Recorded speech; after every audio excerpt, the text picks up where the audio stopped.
She had asked where this glove was supposed to go, and we never quite figured out what it's not in the front end of it. It is not. Oh, okay. I mean, you're sticking your whole arm. Why? In rectally. Why? So you can reach the feces to pull it out? So you Why have to, like, so we why- do a clean out. Isn't another thing like you guys are able to make sure like everything feels good in there? Like not that sounds so weird. I'm sorry, but like everything like I heard. Sorry.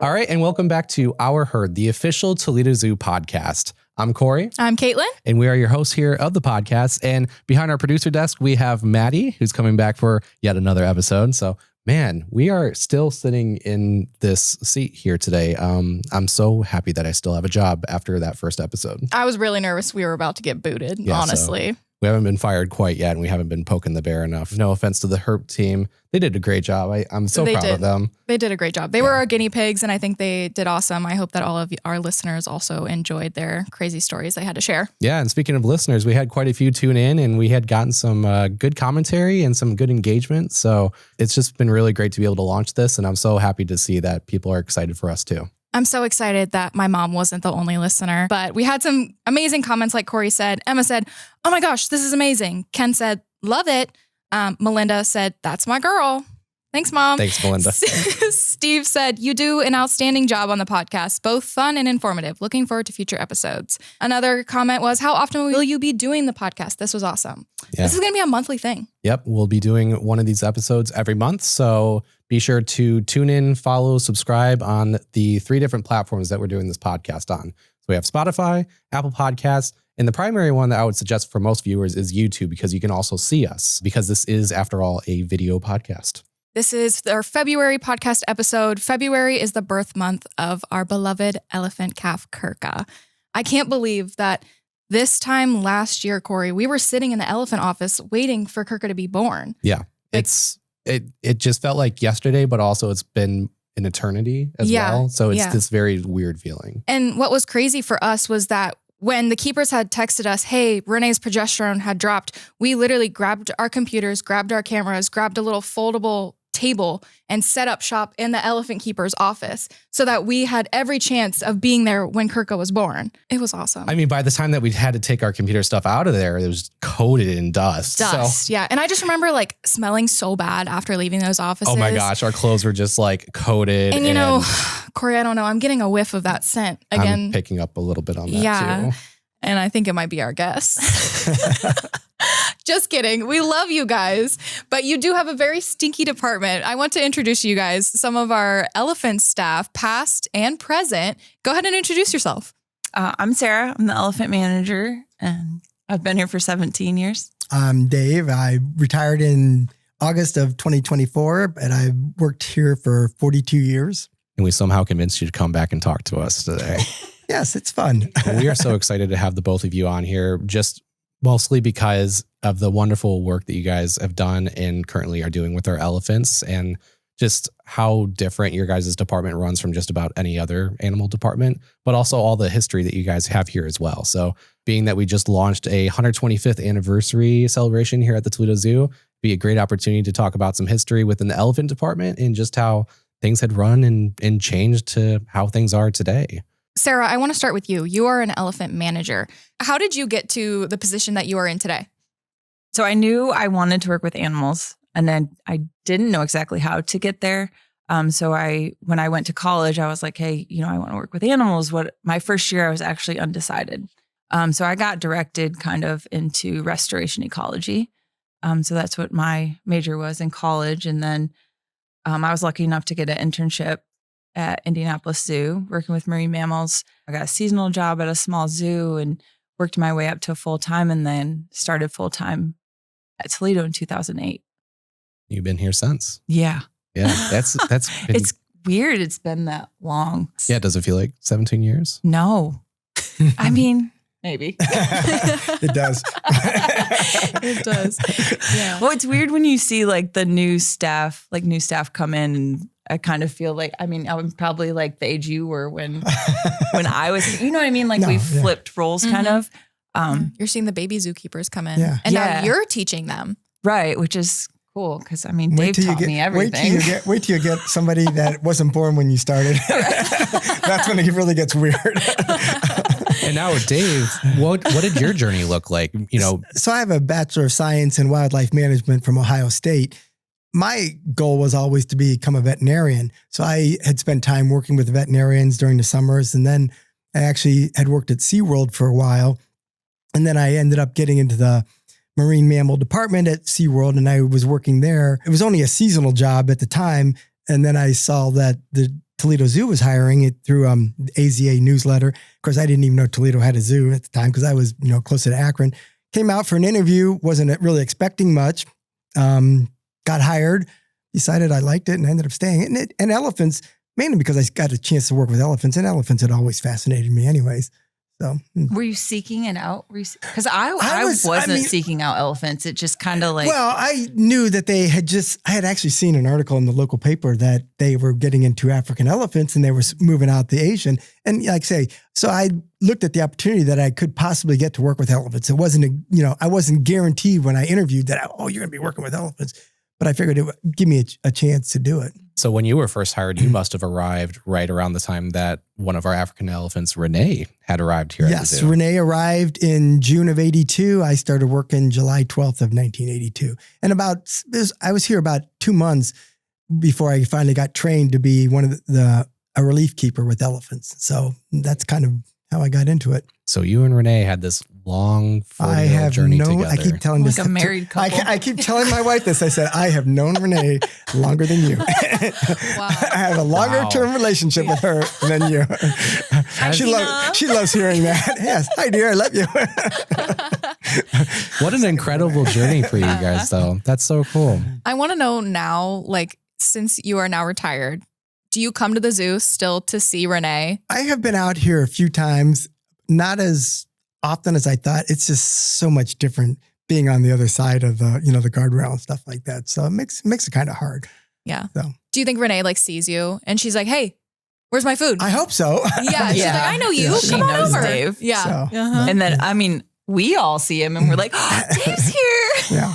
I try not to impose too much on him. So. Yeah. Well, we were doing an intro one day and I was in the back watching and I could see someone in the lobby. I was like, that's Dave. Oh, yeah. I was talking to Dave. Yeah, right, so. I feel like Renee kind of has the same.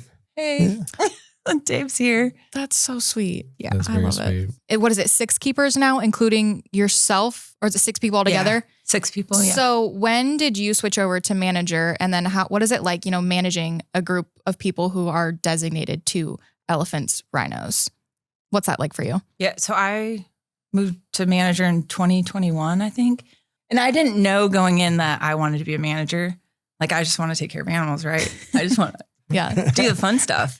But now you as a manager, you get more of a voice, you get more of training people to train elephants, which is cool. So Louis, Renee's firstborn, he moved to North Carolina Zoo. I got to go on that transport, which was really cool. And then also got to go on the transport when Ajani came to Toledo. And I got to spend a week with their crew learning Ajani, and then make that trip. And they got to stay for a week. So there's been a lot of cool opportunities. Yeah. And I think it shows that, again, your guys' department is so unique and that you needed to go build that relationship with Ajani. Right. And you needed to go with Louis to help build the relationship with his new keepers because they are such intelligent animals. A lot different than a reptile, which it's just anybody can go do. Yeah, you can drop off a turtle. You can't really drop off. Anybody can do it. Put them in a box. Yeah, put them in a box. Put them in a box and throw a mouse to them. Yeah. You're like, hey, have a good life, dude. Awesome. Well, yeah. So Sarah, you said you've been here for 17 years. Yeah. Dave, you said 42 years. 42 years. I think he was here when the zoo opened. I came a year after. You actually were the first keeper ever. Yeah. In the world. Full time. Yeah. So he was here when the first elephant was purchased. Yeah, Babe, wasn't it? No, actually Josie. Josie, 1905. Yeah, 1905. My first day at Toledo, it was way different because we had, for the mammal department, and at that time it was both large and small. It's just one big department of mammals. We had 7 full-time keepers for the whole thing. Only 7? 7. And we had, I don't know, 3 times the animals that we have right now. But again, you have to look at the situation. We had like the carnivore building, when that was actually cats, every one of those cages had cats in them and every one of them had multiple cats. I mean, it was an all day thing just to work that building. And plus you also had a couple hoofstock areas with it, but it was all day and all you did was feed and clean and water. That's all you had time for. So it has changed dramatically to where now you actually have time to do training, to do, research, do, breeding projects, all these different things. We didn't have time to do that. We were lucky to get out of here in 8 hours just doing the bare minimum because we were, we had so few people and the zoo had just gone from city to private, so there was, they didn't have the money at the time, so it was a completely different. It's interesting that you say that the zoo used to have like twice as many animals as we have here today. You would think that as time goes on and as the zoo grows, you would acquire and have more animals. Why is it that? So I guess I should correct one thing. Twice the mammals that we had. Now I can't, I don't know about birds and herps, but as far as mammals, but part of it is too, the standards are so different. So, keeping 3 lions in one cage, it's no big deal. Now you want to have more of a realistic exhibit for the animals. You want to have room for them, to be able to act more natural and things like that. So that's the thing. So we have less animals, but their exhibits are way better. And they actually have exhibits where a lot of these cats, they were never on any kind of ground. They were just on concrete their whole life. Now they actually have an exhibit with dirt, things they can dig in, they can climb, stuff like that. So it's just dramatic change from what it was. Both Caitlin and I are responsible for digging through some of the historical photos and videos that we have here from the zoo and such as through the 80s. And yeah, like just visually, even things have just changed so much. Right. And yeah, for you, Dave, specifically, what I find most interesting is that you're the generation of zookeepers that had to usher us into the modern era of zoos. Yeah. You taught Sarah how to be a keeper. Yeah, I did. for sure. 100%. Yeah. And another thing is you were actually in with the elephants. So this was Yes. before protective contact. You guys Yes. were free contact with them. What was that like? And what was that change like when it became free or protective contact? It's, it's hard to describe. It's 2 different worlds. It really is.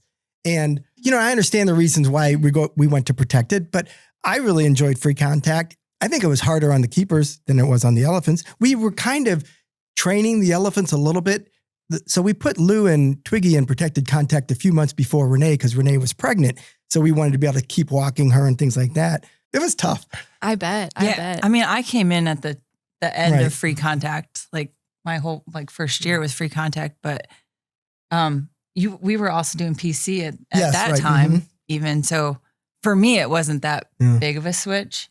What is Um, PC? Protected Protected contact. contact. Yeah. Okay.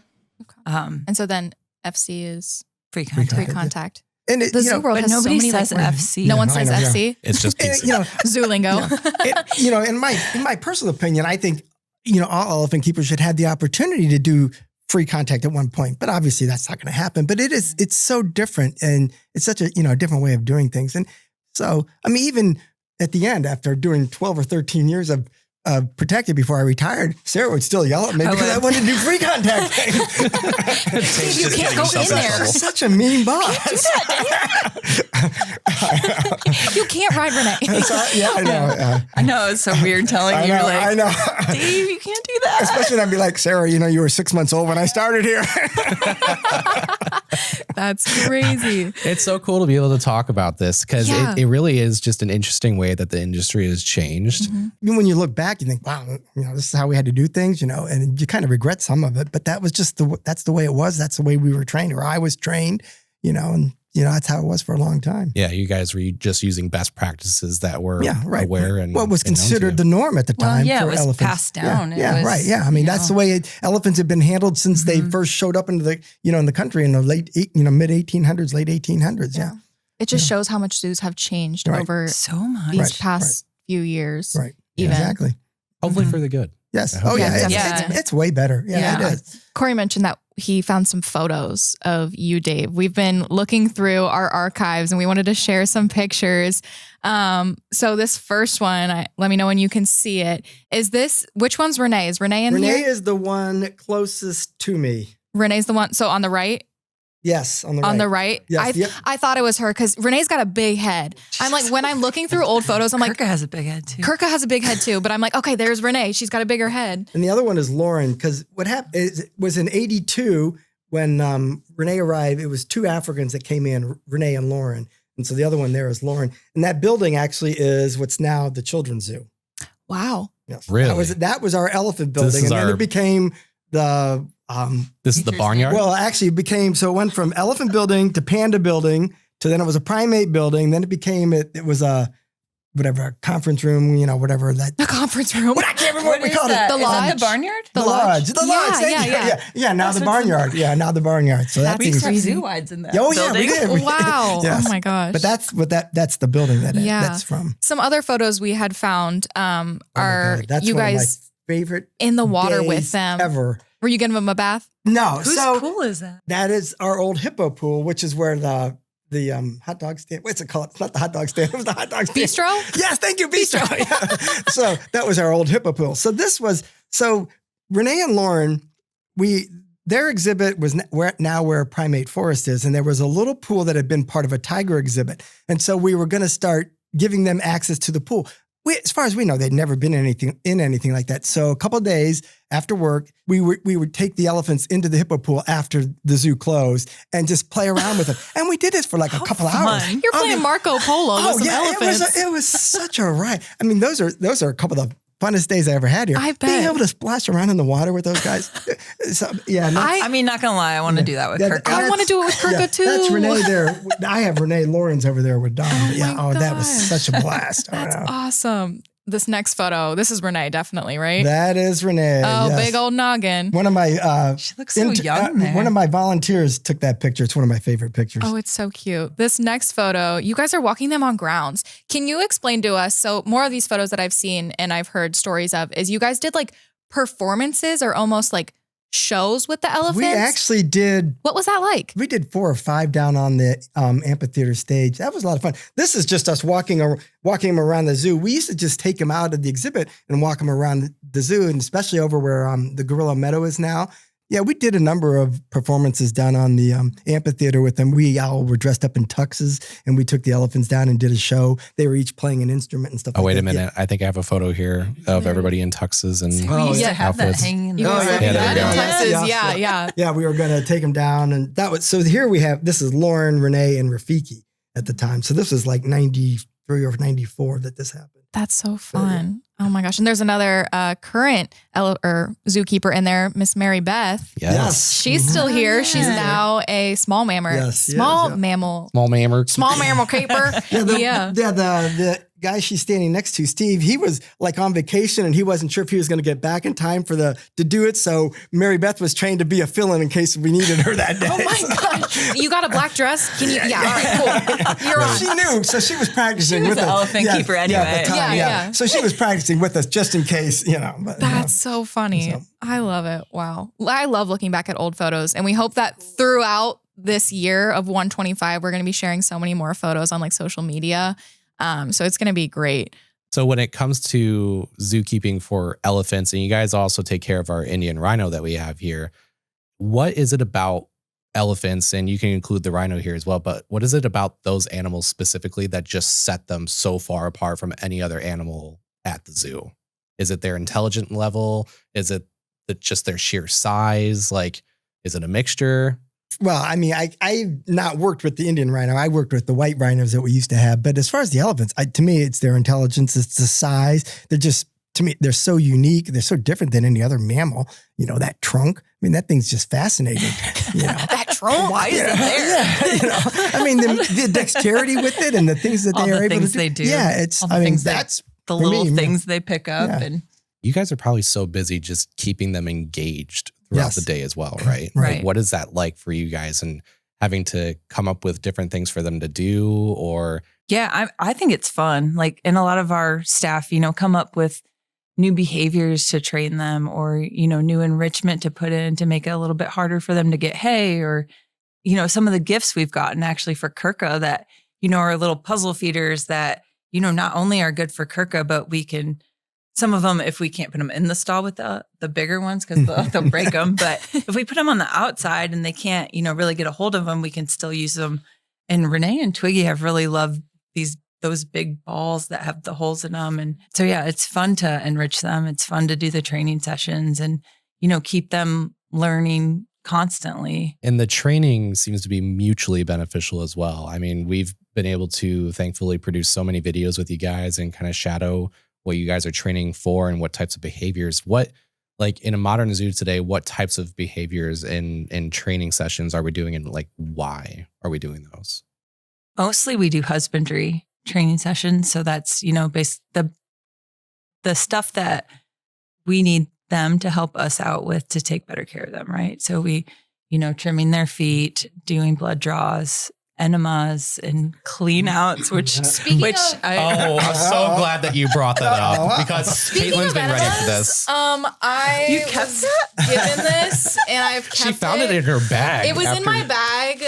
So where does this actually go? So what's funny? Some background information really quick. So Caitlin's currently wearing a glove that when we had produced a short video of us swapping jobs with our elephant keepers, a part of it was that they had her put this glove on, and she had asked where this glove was supposed to go, and we never quite figured out what it's not in the front end of it. Is not. Oh, okay. Yeah, so we need some explanation here. It's in the business. Why do you got to put this in there? Yeah, what's going on? What's going on over there? Yeah, so rectal clean out, probably. Right. Yeah, that's probably the best. Yeah, that's way to describe. Yeah, I mean, you're sticking your whole arm. Why? Why? So you can reach the feces to pull it out? So, why we do a clean out to, it was basically cleaning the poop out. Okay. Yeah. So it's as far as we can reach to clean the poop out. We'll do that if we're doing an artificial insemination, to clean all that feces out so that it's not weighing down on some of the other parts that we have to see. And also for them to do the ultrasound, so we know if we're in the right time to do putting in the semen and stuff like that. They go in through the rectum, and they need all that out of the way so they can get better pictures of And also for semen collection, the other side of the I'm so perplexed right now. I don't want to know. Isn't another thing, like, you guys are able to make sure like everything feels good in there? Like, not that sounds so weird. I'm sorry, but like everything, like I heard. Sorry. I saw one time. I've seen a lot of Ashish, our rhino. Not only are you cleaning out, but you guys are able to like make sure they're all healthy and stuff. Palpate. Yeah, you can like palpate. Yeah, right. Yeah, that's more of the vets though. Do more of the palpation. Yeah. Okay. Yeah. We're more there to do the dirty work for them and make it easier for them to dirty palpate. work. Yeah. Do you go get like a manicure after that? Yeah. Because for semen collection, they also ultrasound so you can see the ampulla. So that's actually where the semen is sitting internally, and you can see how full they are From that end. from the ultrasound. Yes. Okay. So then that's how you stimulate too. Yes. Okay. Everybody just. This went from PG to PG-13. Yes. We're we've not going officially- rated R. Don't worry. Yeah, don't worry. Oh my gosh. Wow. Crazy. Okay. Animal anatomy is just so different. Sarah, you've told me this story, and I feel like you need to tell the viewers. Weren't you doing like an enema one time, and you got a little like elephant bath? Oh yeah. So please tell this. Right? so Please the tell the class. enema. So we clean them out first to get all the poop out, right? But sometimes you can't get it all, and sometimes they don't really want to help you and push out that poop, because if you. Right. Yeah. I mean, sometimes they will help. Like you kind of just, move your arm around and kind of, they have a big bolus. Their poops are boluses. Yeah, right. So you can kind of just work it out, and they kind of help. Sometimes they don't want to. So if you put a hose in, give them an enema, that whole cavity will fill up, and you're kind of waiting. And a lot of times it's just like right on you. And we used to, get all suited up in our rain gear and be all ready. Your and now little it's yellow like raincoat and your red boots. And it doesn't make any difference. You it still doesn't. It goes down the arm. It goes down the neck of your raincoat. Like you might as well just not wear anything. I mean, Sarah's over there in her bikini, like, woo! That would be a lot easier to clean up afterwards. So that happens sometimes. so yeah, Yeah, it just comes rushing out at you. And Yeah, you don't know when it's coming. So it's just like, yeah, there's no warning. Does this bother the elephants much when you're doing it? Yeah. You're feeding them, they don't care. Yeah. So we have like a primary keeper that's in charge of feeding the elephant. They're talking to whoever's in the back saying, if, they're not feeling great, you can kind of tell by their behavior. Hey, they're looking back a lot. They're uncomfortable. Most of the time they just stand there and the primary trainer is just feeding them along and they don't care. They just don't care. No. And they know what's good for them. And they know, we put them in our restraint device because that's how we can get access, behind them safely. Yeah. They are tethered in there and we have to open the whole back door and have access. And, they go in there. They gotta know it's coming. Right. Something's coming. Yeah, right. That's like a place. Oh God, it's a Thursday. And we I know train what happens it on Thursdays. We train it so much, and they get so many rewards, and they got a big watermelon at the end, and they trust you. Yeah, they trust you guys. And that's like on one of the AI attempts with Renee. I think she was in there like an hour and a half, but she didn't care. We were just chucking food to her the whole time. Yeah. She's just like, this is great. Right? It's really funny to hear you guys talk about it, but we have sat in on quite a few of these sessions, including the AI sessions, which the AI artificial insemination sessions, there's so much like precise stuff going on, but also just incredible behavior from the elephants, especially Renee. Yeah. Because I've seen that protected contact and how that's all set up, and just Renee seems so relaxed. And that's just my plug that Renee's the best elephant ever. It's like any other day for her. No, it's incredible to see how you guys are able to get an animal of just that size to be able to communicate, listen to, and just be so calm during such a, in our world would be a very invasive procedure. But the same thing is too, like you talk about Renee. A Johnny who's 12,000 pounds. And he goes right in and he does what's needed. And he's a great big elephant. And he's gorgeous. so mellow. And he's so mellow. He's such a good male. I say he looks like handsome Squidward from that one episode. He's got those like chiseled jaw lines. Yeah. I got to steer things back into like a more serious conversation. Well, I think that was seriously interesting and very insightful for just about anybody listening. Yeah. But one thing that it comes up quite often in the elephant world, whether that be, with elephants in captivity or across the nation or across the world even, is EEHV. So I was hoping that you guys would be able to define what EEHV is and how big of just a part it is in the elephant keeping world and just elephants in general. What is EEHV? Yeah, so I'm probably going to botch this, and I wrote it down just so I wouldn't. It's elephant endotheliotropic herpes virus. Elephant. Endotheliotropic. So we do weekly blood samples on everybody, send that out to a lab, does the EHV testing for several zoos. I think like 2 days later, they give us results. And so there's like a viral load that they say, it's 0, right? That they can tell in their blood if they're negative for it, it's 0. So do all of our elephants get tested for this? Like do only certain elephants have it? They all are, but it's really the calves are more susceptible than are the adults. Adults can get it, but for like Renee and Twiggy, their odds are probably real small at their age, but it's more concern for Kirkja. So just to clarify for listeners that have just never heard of this before, so EEHV is a herpes virus that all elephants supposedly are carriers of it, including Asian elephants. It's actually it was actually more common in Asians. It's really become more of an issue with Africans in the last probably like 10 to 15 years. They never thought it was an issue with Africans until about 15 years ago. So sorry, go ahead. I was going to say, within the zoo world, is it assumed that most, if not all, elephants have this? It's just a dormant virus? Is that what I'm picking up on? Yes, and so now we can test them to see if they have antibodies. Okay. So Renee, Twiggy, and Johnny all have antibodies for all the strands. So there's different strands too, right? So there's EHV2, there's EHV6. There's like 6 or 7 strains, I 3, 4, 7. And then in the Asian elephants, there's different strains from the African. So, they have a lot more research on the Asian elephants because they've Yeah, it's been presenting it a lot for, longer. I don't know, 30 plus years. Cause like there's some zoos that, they've lost like 5 or 6 calves from EEHV, and stuff like that.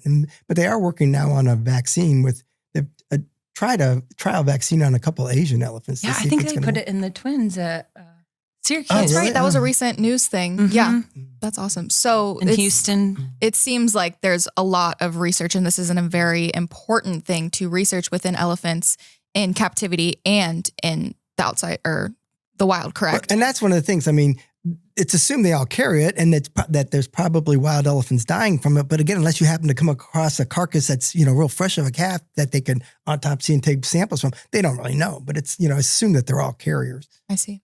I think they have found it in some wild ones Have they? that Yeah. they've come across Mm-hmm. from what I've looked Right. into. Okay.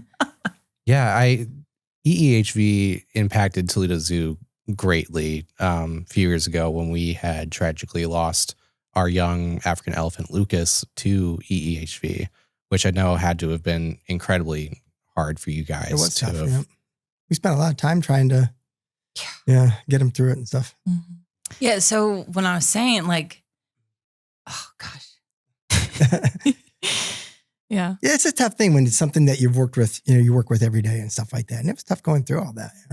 Yeah. You guys said that. So you guys said weekly that, or is it bi-weekly that these elephants are being tested for Weekly. Weekly. basis? Yeah. Why does it have to be tested so frequently? Like that's a lot. It's of amazing testing. how quickly it can hit them. Yeah, it just pops up. Yeah. Yeah. And that's exactly what happened in our case. Right, exactly. Mhm. Yeah, So- because he was 350,000 when we found out. Yeah. And just the, 50,000 Like it's the viral load that he Oh, had was wow. already 350,000, which just within we've a had- week. yeah, and we've had blips, and we even do in the girls sometimes, like a 400 or a 200, which is like, okay, well, let's test him again and make sure. But yeah, his was just like, whoa. and I think the last one they took on him, he was like 6 million or something it's in like the that. millions. So Oh it my just, gosh. that's the thing. It just, the way it just explodes. And Mhm. Yeah. And I remember when all that, was coming out and I was brought into the conversation on it too. Just when those tests came back and you guys see those numbers, it's all hands on deck, not even Yeah. just for Toledo Zoo. It was like across the Yes. nation of Right. like elephant. we were getting like plasma from other zoos Mhm. and Whole things like blood. that. Whole blood. think- Yeah, yep. Indeed were like, their way they had a keeper that drove it down to it. Like they drew it and drove it down like the same day. Yeah, so that was cool. Like when everyone comes together to help The out. community. Cleveland was drawing for us. Like we had a vet tech go there and do some stuff with them, and even medicine. Like, do you guys need more medicine? And I think we got some actually donated From from the hospital yeah, or I think from Toledo somewhere Hospital, I think. locally Yeah, right. that was like, Yeah. hey, we have this, and we're And- able to use that. And what I've gathered from all this is that EEHV has gathered so much attention in the elephant world, and it's so important. It's so vital, and the research that's happening is so, so important for these animals because when it hits hard. Yeah. And that's what Mhm. ended up Right. in our And it's case. fast. Right. Like, Yeah. it's just, And I mean, I don't know what the survival rate is now, but it's probably, I don't know, maybe 50%. I don't even know if it's that high. I don't but, even know if it's yeah. that high either. So once Yeah. things Yeah, start going that's the positive, thing, it's right. more or less the flip Right. of the coin. Right. That's Mhm. why it's so important to be doing this research. Yes. Right. And I know that I was not here at the zoo for when Lucas passed away, but I know that like Lucas was like a favorite of this, not Mhm. only the zoo community, but like Toledo. And Yeah, he was a cool Lucas little County, animal. He yeah. had a nice He was named personality. after And Lucas so- County. yeah. but like now, years later, Renee has, I like to call her rainbow baby. She's got Kirkja. Yeah. And what I thought was so cool about Kirkja is right after she was born, the vets and you guys grabbed that placenta. Now, what has Kirkja's birth been able to do for EEHV research? So we can take parts of that placenta, and send it off for, people to research, or not people. Yeah. But the labs, Very whatever. important. Doctors, like scientists, people that know what they're doing. EEHV people, yeah. But also take some of her stem cells and, And they can think bank it, right? They bank it. They can use it then for part of their research to help try to come up with a cure or vaccine. right. And then if Yep. Kirkja were to Yep. get sick, we Yep. can call them and, hey, we need her stem cells and put those back into her. And that can actually help her That's cool. get better. And I don't know if you guys saw the placenta. We saw the insert a placenta. photo now. Yeah. There for Okay, all if we're that gonna- stuff. It was so cool. If we're gonna insert this photo, viewer discretion and advice. It's bloody. It is a very cool thing to Yeah. see, but it is very bloody. I mean, very big. It's very big. Yeah. And It was so cool to see though, because like we all gathered in the vet hospital and Dr. G, our head vet, is like all geared up. She's got her gloves on and she's got her text with her and she's like, look at this beautiful placenta. She's like, are you guys like, she literally called it beautiful. She's like, look how gorgeous this is. really And I'm did. like, I'm over in the corner like gagging. I'm like, okay, like kind of gross, but she's picking through it and they're like, okay, so this facility wants this part of the umbilicus, or they want this and they want this. And so it was just so cool to see that, like, yeah, we have this like beautiful baby elephant, but we also need to realize that we are a great place for research and like we can, create a bigger impact on elephants like worldwide. Wasn't it like 50 pounds? It was big. We do have like a weight on it. We'll have to see. Yeah. Go look Well, back on it. because we were watching video, we were here 24 hours, right? We were watching to make sure Kirkja was nursing and whatever, and make sure that placenta came out. And actually, Bev and I were here, and she's like, I think it's on the ground there. And we went over there. It was like 6 o'clock in the morning, and I was holding Renee away, and Bev's pulling this placenta out. And we go back to look on camera, and it looks like she's dragging a dead body out of, because it's, she's like dragging it through the blood stall, is and like, there's- oh It's my so funny. gosh. Oh, you guys have an interesting job. Yeah, it's so cool. All the like The veins and yeah. the and Dr. G's like, well, this is what was, going to the baby, and this is what was, and I don't know, it's just so. But now it's being used for research. But which is yeah, so awesome. I've never seen any. It was Very cool. Before we move on from that, I want to hear a little bit from you guys, because I mean, we've got our elephant keepers in here, and we Yeah. have a baby elephant, We have and Kirkja. we're just talking about her birth. I mean, everybody just happened to be there that night, but that birth, including herp staff. you guys were the head people that were involved in making sure that Renee and baby Kirkja were okay. Like, what are some highlights from that night that you remember? Like, were you guys like super hands-on? Were you The guys hands highlight off? for me was when when Sarah and I were down in front of the was gonna exhibit, say the same because thing. it looked like Kirkja was going to come through the cable. We're like, oh my gosh. Kirkja was taking her first steps, and I know. she wanted to hang out with the Yeah, humans. so I was like, that was probably the highlight. Yeah. We decided, and we knew like we were going to be very hands off. Like, we wanted Renee to do her thing, right? But Kirkja trying to walk, we had the wires in the front. It was hot wire, but it was turned off. So, but it was still. But of course, It she had gave to be a lot. right. She was doing it And- all right along the Yeah, cables that's instead where of being she in the middle of decided. instead of being in the middle of the. So of the she's like stall. toppling Yeah. over on the cables the whole time, and I thought she was. about- She was. Well, she had her She head had out and like a she leg was out. yeah. She was trying to come see you. And Yeah, you she know, was. Renee's there, and so and I'm like, let's go. And we get out there, and I'm like, you got Renee, right? So Sarah's got to push. Yeah. Right. So, and it was just you two down there after the calf was born, right? Mhm. Because it was like, everyone else stay back. Let's let Sarah and Dave go see. When we started posting about Kirkja and that the baby has arrived and everything, we started talking about how you guys started training right away, like Mhm. days after Kirkja was born. Is there a reason why we started engaging with baby and mom so early on after the birth? You want to start building that relationship as soon as Yeah. possible. Even though she doesn't really understand a lot of what's going on and stuff like that, you still want to you get her used to, our voices, our mannerisms, get her used to at least seeing the target that we use to start training them, and so. And we wanted to get a weight really fast, and that was one of the ways we could tell she was getting enough food, was to weigh her and make sure she's gaining weight, and that was normal. And Was it all about baby, or did it have to do with mom at all for It's more training about baby, purposes? really. I would say, more about baby, but also, Renee had to let us. Right. Yeah. Can you explain to us? We've made a few videos about like the baby creep. Mhm. Can you talk to us about like what that is and explain, how that worked, and is it still working today? When we first had it, it was just an open area, almost like a little tiny pen. And we would remove the bottom cables so that Kirkja could come in, but Renee stayed out. So we could work, hands-on, free contact. You guys learned what? Which, for younger elephants, you guys are allowed to do that with an Yes, AZA. according to AZA, it's up to 2 years. You can work free contact. You could technically still do free contact. Yeah, with, we what is could. it, 900-pound Kirkja now? I feel like she'd pummel me. Let's play. Yeah. Only because Because she's right. If you had gone in with her from day one, but now because she's a year old, she probably would be very pushy to see what. Oh, is this a toy? I mean, she's already getting a little pushy, and that's kind of where we decided, like, let's stop. So what's the purpose of this like pen area then that you guys built So that up? was for us to, build a relationship with her and also get hands on her, check her umbilical, like where her umbilicus was, listen to her heartbeat. We did vaccines in there. We did the weight in there. She doesn't really know, what she's doing. So we, helped her out a little bit, and it was nice to be able to get those early weights and be able to check her out. And our vet staff was able to come in and check her out. And then, so we modified that as she got bigger and a little pushy. We put a chains down the middle so she can still come out into a space by herself, but we're on the outside. So it's protected contact. And we still do that now. We just set the scale up in there. She actually runs down to it and beats us to it most of the time. Ears out. It's like, my friends are here to play with me. Like, she was so excited to see you guys and interact with you guys. And then also Renee was just like,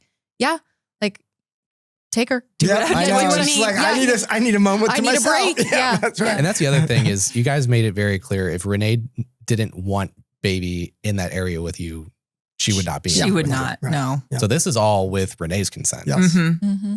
Very That's cool. so cool. And after a year, Kirkja's become a pro at working Oh, in that yeah. space with you Oh, guys. okay. We recently witnessed a weighing session with you, and she steps right up, Mhm. gets her treats. How much does she weigh now? God, what was she 880? 880? Was that it? Yeah, 880 or 881. She's a big girl now. And we're so excited for her birthday party. I can't wait. My gosh. Mermaids. Mermaid theme.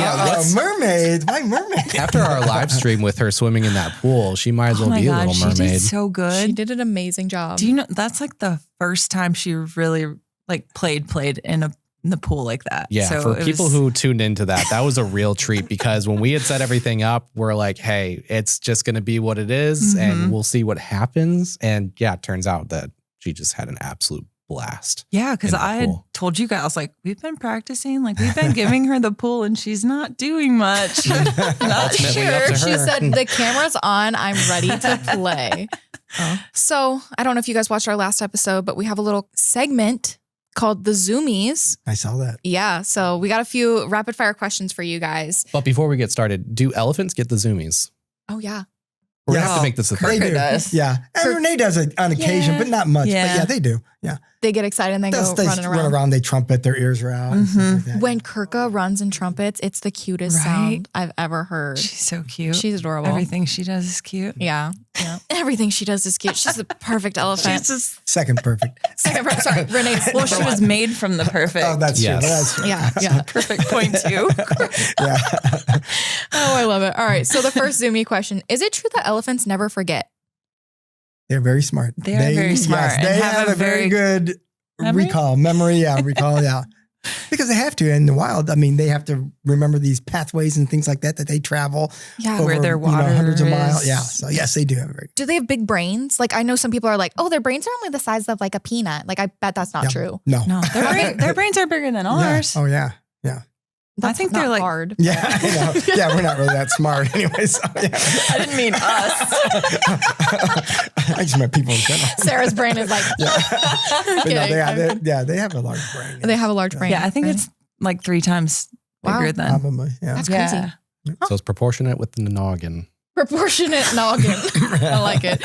All right. Question 2. How many pounds of poop do the elephants produce each day? This is a question I've always had on my mind of like, Like one adult elephant. You guys ever quantified it? Like Yeah. how much poop are you guys? I would say, I mean, because Like we haven't 200? we have never actually, probably, because 250? sometimes most piles are probably 25 to 30 pounds and they poop 10, well, maybe, might even be closer to 300. They poop probably 8 to 10 times a day. no way. Yeah. You're telling me that heavy. like I mean, Renee and- produces like 300 pounds of 2 poop to a day 300, yeah, Yeah, it's probably somewhere between Yeah. 2 and 300. and you're A day? shoveling that. a day. from every elephant. Yes. Oh, yeah. So Yeah. that's Like I say, try, I mean, well, 'cause those except Kirkja. Yeah. So, Eat it, like eat I say, it. I mean, a pile Little is probably 20 pounds, you know, and like say, you take an average of 20 pounds and Yeah. 8 to 10 times. So 200 at least. We got to do Yeah, some 200. elephant math here. So how much? He's really So there's good at math. So if you want to 3 quiz adult him, elephants times 3 is Probably- 900 to 1,000 pounds of poop a day. Probably. it's a lot. I Where bet does you it go? Kirkja gets us over that threshold. Yeah, of yeah. 1,000 So poop. when y'all are shoveling this, 1, does your back hurt? And 2, where does it go? Back hurt depends on how much you're shoveling in a day, day to day. It's heavy. Yeah. And Is it just shovels that you guys are using to pick it all up? Like, Usually our shovels, pitchforks. pitchforks. Yeah. And I've learned it's for all you elephant keepers. Let I the used younger to- people do it. You drive around the toolcat and everyone else gets to know. Right. We used to love the shorter handled shovels. Yep. But I think I've had back surgery because my back got bad, but ever since then I've used the longer handle and that just seems like so much Yeah. better. And I learned too that it's better to take smaller shovelfuls and have you don't more have to get the shovelfuls whole pile than in trying one. to than trying to lift right. So shovel technique. It's very. Yeah. oh yeah. You've learned it Yeah. here. Yeah. Yeah. Yes. You've learned it So here. from one keeper to another, we're hearing longer shovels, more shovel loads, less heavy. Yeah. Yeah. Gotcha. Okay. And my second part to that question, where does it go? Where's all this? Where poop is this go? poop going? Dumpster. Yeah, it just goes to the landfill, Yep. right? I Mhm. mean, dumpster. And then Really? the Does it landfill. ever go to like Um, farms for like manure and stuff? no, but they did at one time. They used it on grounds there as was fertilizer. I think it was. But we got, and I I don't think remember. we had too much and they stopped. It's just Well, and too then there much. was something too with giving it out to people to take home, but there was something. It had to be disinfected. Oh, Yeah. Yeah, So but it's- I don't it's know how you poop. disinfect I it. know, But but it's- I think it's because make sure that you weren't if Spreading if they had diseases. parasites, you're not Yeah. So, but yeah. We just need to start putting some elephant poop Yeah, in there. I think And we need to it start using really it again. would I be a think- special. I'd try a vegetable garden. tomato grown from elephant poop. I'd try it. I had butternut squash one year growing out of my compost pile because I had elephant poop on the compost pile. So I picked it and brought it all back in and fed it to the elephants. Reduce, reuse, recycle. See, it was Yeah. Oh my perfect. gosh, that is so cool. Great recycle program. I wasn't All going right. to eat it myself. Audiences will. You Like, were? I totally would have. I honestly want to I hear would've from the tried public that. if there's a general interest in elephant poop manure. Basically, what you guys are saying is it's a whole lot of poop, Mhm. and it could be used for different things, but you guys just have a really stinky dumpster in the back. We do. Yeah. Yeah, about 4 of them. And there was a time about 5 years ago, they were looking at seeing if they could use it as a heat source for a furnace to heat some of the buildings. But I Like don't, dry it out. yeah, dry it out and and stuff then- like that. But I don't think it was feasible at the time. So what I'm hearing is untapped potential. Yes. Yeah. Elephant poop. Oh yeah. Mhm. Yep. Untapped potential. Hey, in the wild, I mean, a lot of people in Africa, natives, they get the dried boluses and they use them to start fires and stuff like that. Yeah, Yeah. heat for heat. You gotta It's start like a talking to our- survival Yeah, A thing. natural Yeah. fire starter. Yeah. I mean, you got to figure it's a lot of dried grass and hay, and stuff. Yeah. So, okay, we can use the elephant poop in our heirloom vegetable gardens. We can use them in the fire pits at Lights Before Christmas. You can More and you can more. make poop heads out of them. Poop heads out of Yes, them. So yeah. It's not called a decor. poop We can do head. decor with it. I'm hearing that our It's called a like, shithead. Shithead, sorry. I was trying to be nice. But shithead. this is great. Okay. So much use for poop. I love talking about poop. This is great. All right. There's no better thing to talk about at a zoo than Let's, poop. let's keep going with these zoomies. Poop man. This next question: at what time was Kirkja born? This is like a little quiz question for you guys. 8'11".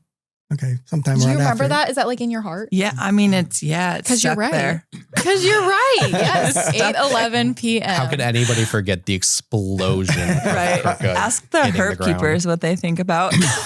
Well, obviously, people didn't need a think that button. what they were doing was very Burr. important because they all left to come see the elephant. For anybody who didn't listen to the first episode, when we were talking to our herp keepers, they brought up Kirkja's birth, the night of Kirkja's birth, which was also their big Venom Among the Vines event.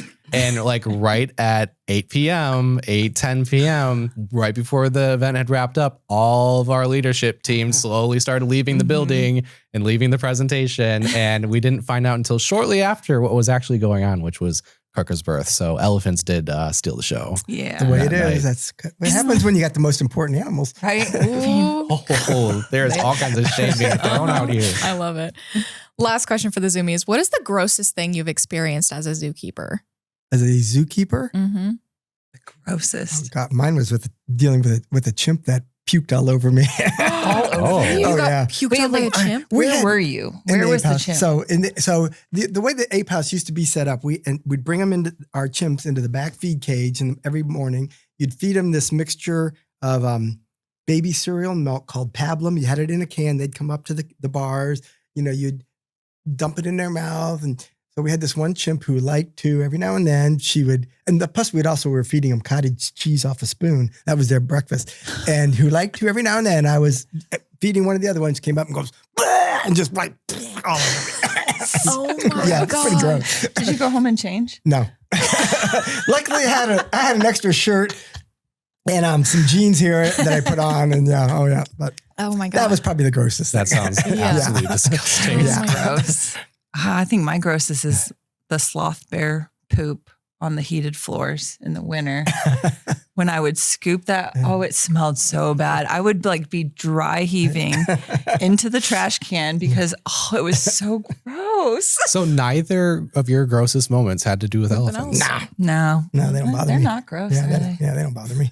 Like when they have an abscess and there's pus that comes out, right? Yeah. Like on an elephant, it doesn't bother me. On people, ew, no, Yeah. no. So coming from the same people that have had elephant poop showers, there are Yeah, it's far fine. more gross things to experience Oh, as yeah. a zookeeper. Yeah, by far. Mhm. Intriguing. Learn something new every day. Every day. Wow. All right.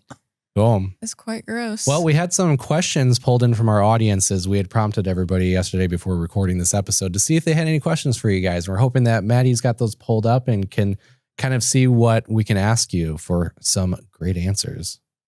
So all of this talk, now I have a question personally. What's grosser, changing a diaper or caring for the elephant poop? Changing a diaper. Diaper. By a long shot. No comparison. Probably didn't even have to hear Yeah. the second part of that question. Yeah. Oh my No gosh. comparison. Okay. So Samantha wants to know, how much food do they eat a day? If it's Samantha and Herbs, forget it. We're not going to answer. No, I'm just kidding. Sam's interested. They're probably 150 to 200 pounds. They get like 20 pounds of produce, 15 to 20 pounds of produce, about 5 pounds of grain. So, Per elephant? except for Kirkja. Except for Her, Kirkja. Yeah, for the adults. And actually, Renee's probably getting a little more now Yeah, that that's right, she's yeah. nursing. Yep. It's kind of, Just going off the poop stats. So there's so much more output than there is input, it sounds like. yeah. Just Well, like I think how? they only digest what, like 60 or 50%. more like 50% of what they eat. Yeah, So yeah. That's why they produce. Those ratios are interesting. Okay. These ratios. Doing elephant ratios. Well, yeah, you also got to remember. Then you get water with the poop. So it's things like that. So Very true. Yeah. Della wants to know, do elephants like the snow? I don't know if they like it, but they'll go out in it if we give them access. they will. They don't Kirkja, we've given her like a scoop of snow and she hasn't been super interested in Oh it. no. But I think if we have a good snow, not that I want a good snow, like I'm very much, come on, spring, let's go. But I remember Lucas playing in it. Yeah. I think you guys did you video it when Lucas We went have out? video of the other Like, elephants when He's they were younger. flipping playing in the around snow. and having a good old time And in the Renee snow. will go walk the yard out in the snow and Mhm. stuff like that. Don't you guys give them like snow cones too? They don't do much with them usually, though. Yeah. So the adults don't care so much, No. but the younger ones Because we might play tried putting around. making big snowballs and putting them in the middle Like of the exhibits, snowmen yeah, and- and stuff. And I mean, if we put food in them, they'll yeah, but otherwise, mess. Yeah. Temperature wise, we're in Ohio and we're talking about African elephants. Temperature wise, are they around what temperatures are they kind of okay in colder weather? When we talk about putting them out in the snow, like how cold is it outside when they're out? but out in the snow? they have access to go in. Okay, So so, they're not they have locked that out, choice. Yeah. So they can. So that may Renee maybe will walk a lap around the exhibit and go back in and stuff like that. Okay. Twiggy. I mean, it depends on the elephant too, Yeah. because Twiggy is very much like, it's So cold out there. I'm not. So I they don't definitely really have- want to go. Oh yeah. So they definitely have preferences. Yeah, and we give them that. It's cool that we can give them the choice. Yeah. The old exhibit, Yeah. it was either you're outside or you're Yeah. in. So our new Right. facility that it's built. Gosh, it's not really new anymore. No, I huh? know. 10 years now, but yeah, I don't know. But Johnny seems to like going out too. He does. We tend to give him a lot more access like around now because he'll take a lap. He'll, he was eating the snow one day, eating ice. So he enjoys it, but. Because we'll hear that from a few people sometimes. They'll say, it's Ohio and it's snowing out. Isn't it too cold for elephants? But that's great to know, is that ultimately these elephants have choice whether to be outside or not. Yeah, and if they feel fine, you're not going to we're not going to lock them out. Yeah. Yeah. And they've got these great, warm, large facilities where they can go inside and warm up over the colder months. Right. Great. Okay. What else we got? I think we already answered this one from Riley. How much does the poop really weigh? So, yeah. 2 to 3. Yeah. We said. Yeah. 2 to 3. 200? But I mean, a pile is like probably 20 or 25, but 200 to 300 pounds a day. So you got your piles. Johnny has some big Yeah, piles. he does. Yeah. Your elephant cumulative, and then your herd output. Your per elephant output. poop? Yeah. Oh my gosh. Amazing. He wants to know, why can't all elephants be together at the same time? So this has to do with like herd dynamics, right? It does, and their social structure and how they run. I mean, Renee's very dominant, and usually, you have your matriarch, and she has her offspring, and then they have offspring, and it's a big family group, and then the males go off to breed or make their own bachelor groups. So they grow up together, and they form those bonds and stuff. But like for our zoo, it's been a little harder because Twiggy came in 2010, and Renee had been here since 82. So Renee had already established that, she's boss, and she is very much boss. Like it's her show every day. Right. We're just, playing in it. And Twiggy hadn't really been around another elephant for a while. For probably 20 years. Yeah. And Johnny, he's really would never be part of the herd anyways. He might, in the wild, he might join up with them every now and then, hang out, for breeding and things like that. But mostly the bulls just kind of hang out on their own. Mm-hmm. So we've done a lot of work getting Renee and Twiggy together, which I'm glad we put all that work in, because then introducing Kirkja into the mix has been a little bit easier. And that was the other thing. This is our first female calf who would stay with the herd, whereas the other two being males, they would have been moved eventually anyways. And I've seen, we've shown a little bit of content of Kirkja and Twiggy and that relationship and that bond. Oh, how is that so going? Cute. Yeah. It's good. It was a little worrisome at first because Twiggy just didn't know what to do. She was a little nervous. I think it was more, she didn't know what Renee was going to do when Kirkja would get close to her, what she was allowed to do per se. Renee would be on one side and Kirkja would be on the other side of her. And she's just like, I don't know where to go. But we put a lot of work into that too, and just, really treated them and, made it positive for them. And anytime Kirkja came around Twiggy, we're like, yeah, good job, giving her a lot of food and keeping Renee also busy, doing something else so that, Renee can have that break and, Twiggy gets time with Kirkja and now it's cool because, they will start, moving around. And if Twiggy gets sandwiched between Renee and Kirkja, she always picks Kirkja. She's like, I'm going to go towards Kirkja and go this way. And so it's cool to see how it's evolved and see how, Twiggy's confidence has built back up. And this is so different from when Lucas was here because Lucas was about 4 years old before we started trying to introduce her to Twiggy. And plus it was a matter of, you could crack a door, Lucas could go through the door to be with Twiggy, but Renee then wasn't over there. So Twiggy was a lot more comfortable.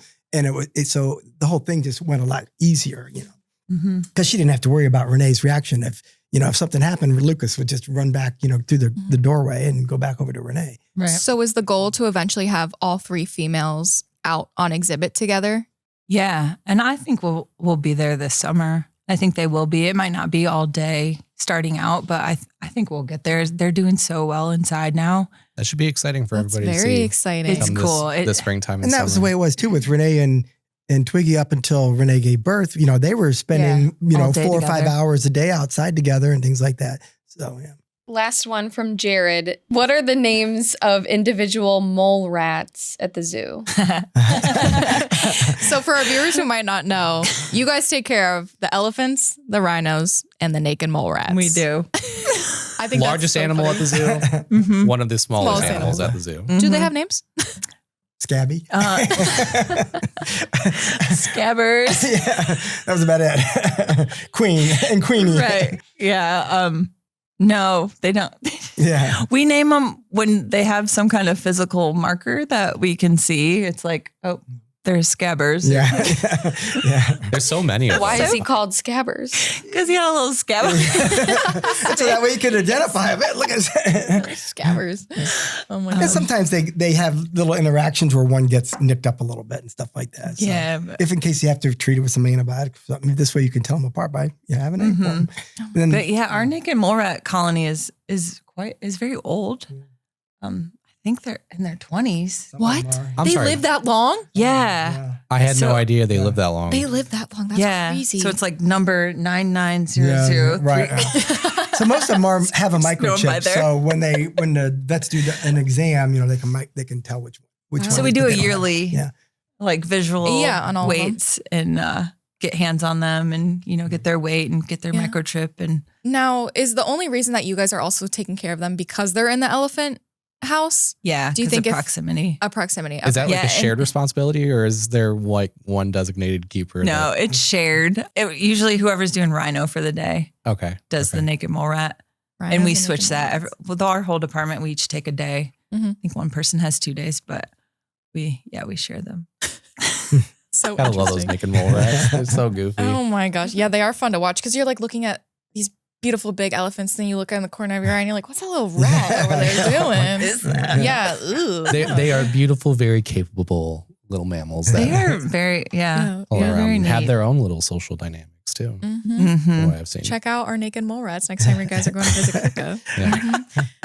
Maybe we should have a contest to name them. a naming contest Yeah. for all, what, For 20 all of them? 24. And then- Yeah, good luck identifying. Yeah, them. I know. Yeah, that's That- yours. Yeah, Yeah, that's the one you sure. named. That's Yeah. John. Yeah, I don't know. Oh my gosh. That's awesome. Well, I want to thank you guys so much for being on our podcast, being our second guests, for coming on even after the herpetology team We should have been tried first, to by roast the you. way. Yeah.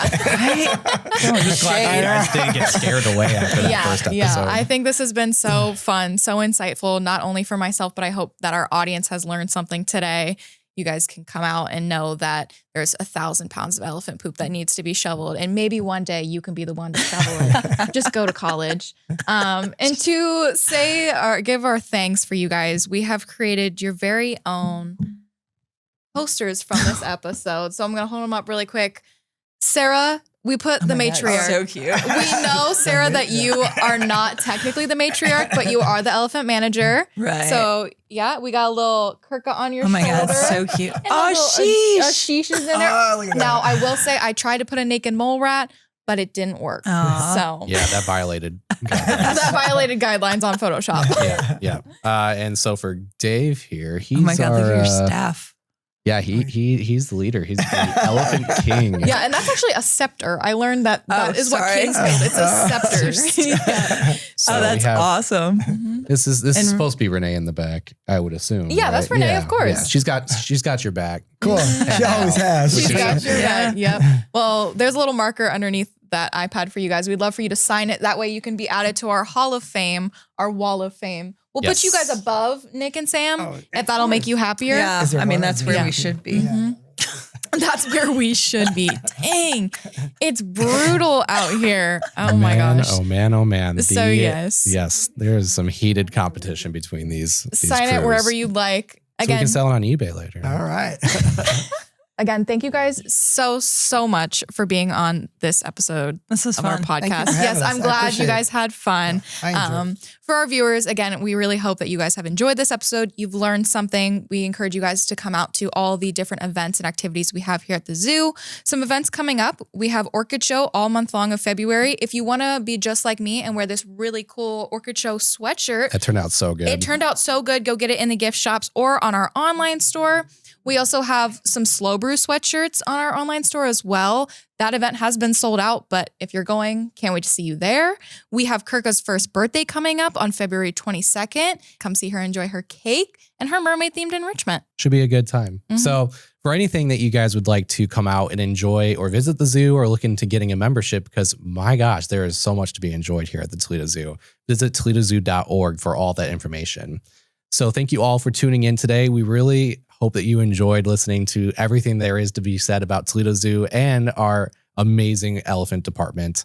Make sure that you follow us on our various social media platforms where we post all kinds of content on Facebook, Instagram, TikTok, if it's still here for the next, foreseeable future. Okay. You can also see this podcast on YouTube, Spotify, and Apple Podcasts. Make sure that you leave a comment on these various platforms. Give us a review. Let us know how we're doing. And I'm also going to be linking in some opportunities to be able to do a formal review as well. We want to hear about what people are interested in hearing from us, what kind of people we want to be talking to here, and what, specific interests our audiences are looking out for when it comes to a podcast that comes from Toledo Zoo. And with all that said, we hope that you'll tune in next month when our next episode comes out. See you there.